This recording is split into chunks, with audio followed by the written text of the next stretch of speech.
Hello everyone, I am Dr. Megha Bhatt, Head of the Department of Economics at GG College of Commerce, Ahmedabad.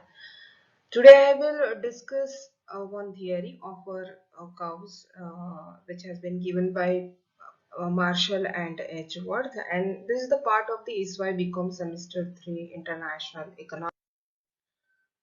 This theory it was asked in university examination October 2019, and the question was like this way: what is offer curves? Explain it with the help of the diagrams. यहाँ पे कुछ points जो है वो हम one by one discuss करेंगे, जैसे कि मीनिंग, मतलब व्हाट इज ऑफर कर्व्स, उसका मीनिंग देखेंगे।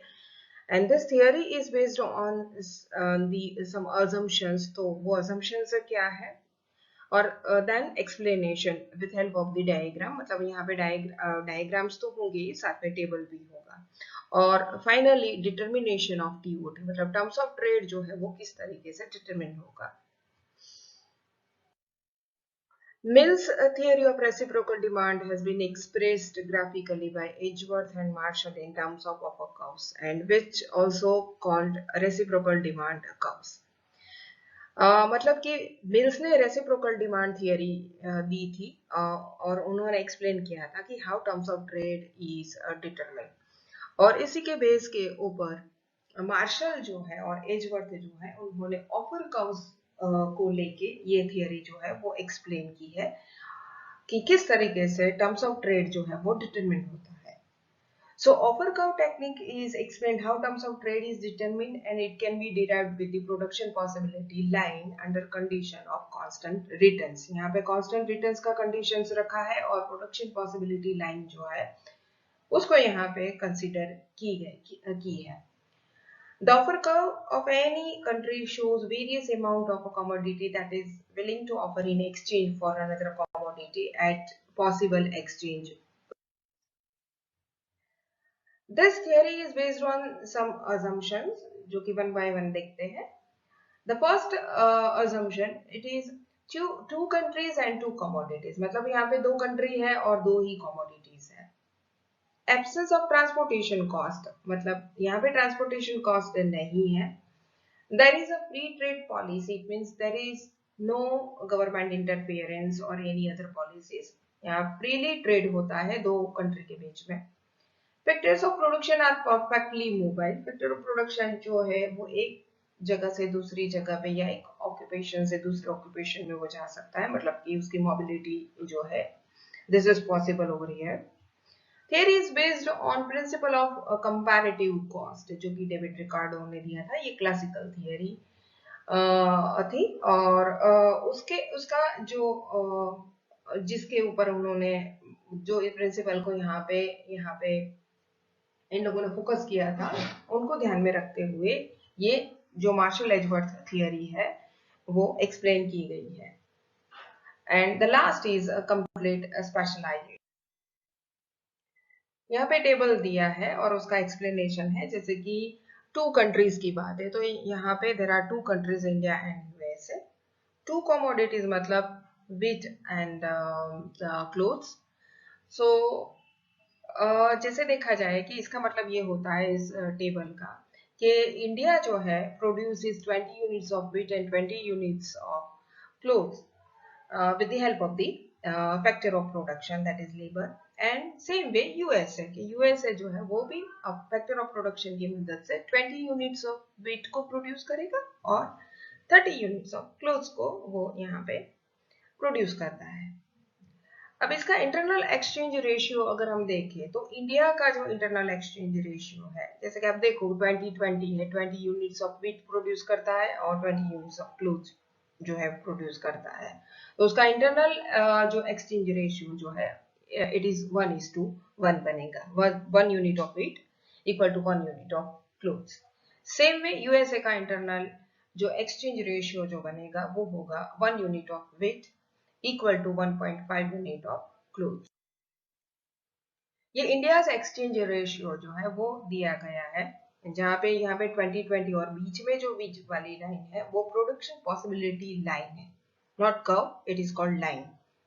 इसका मतलब ये होता है कि इंडिया जो है 20 यूनिट्स ऑफ क्लोथ्स, जो कि मैंने एक्स पे रखा है, वाई पे हमने व्हीट रखा है, तो 20 यूनिट्स ऑफ क्लोथ्स को वो प्रोड्यूस करता है और same way 20 units of wheat को भी प्रोड्यूस करता है। This is USS exchange ratio. Same way x पे क्लोथ्स का प्रोडक्शन है और वाई पे व्हीट रखा है, और 2030 इट मीन्स यहाँ पे यूएसए 20 यूनिट्स ऑफ व्हीट और 30 यूनिट्स ऑफ क्लोथ्स जो है वो उसका प्रोडक्शन करता है। Now India's offer curve. यहाँ पे आप देख सकते हो कि in diagram O A B C is the offer curve of India.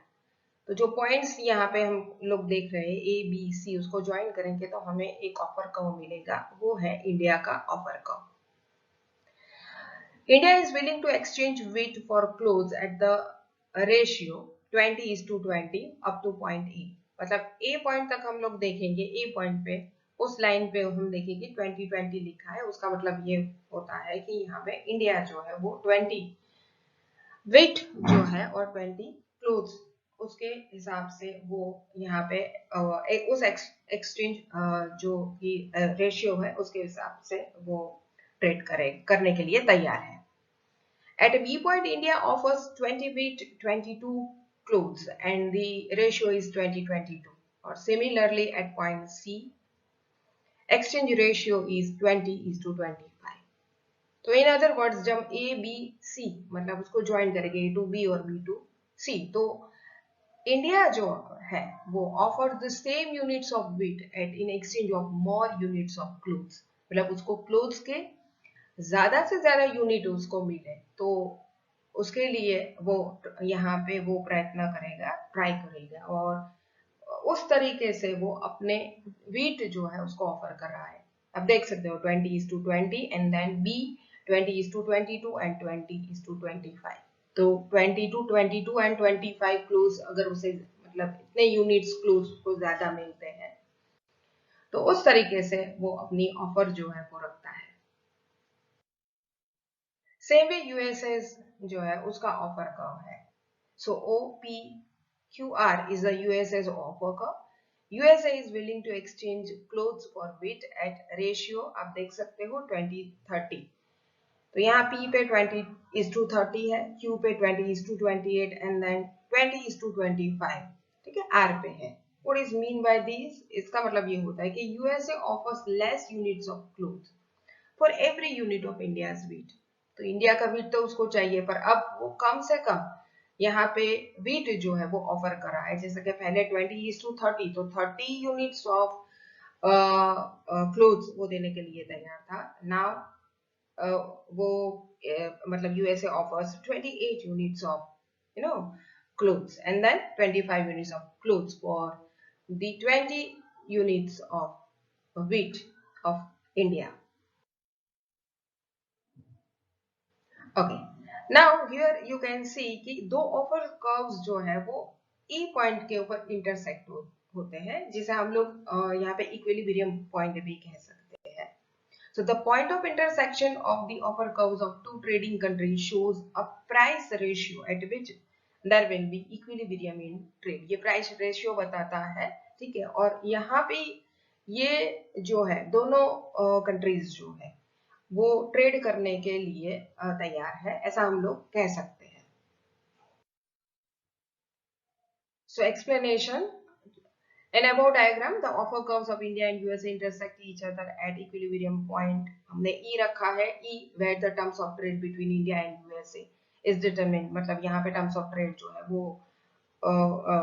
determine हो जाएगा, and the actual terms of trade है कौन सा है रेशियो, तो 20:25।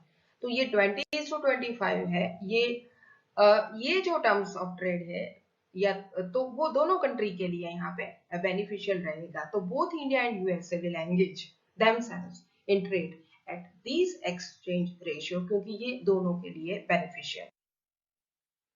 Thank you.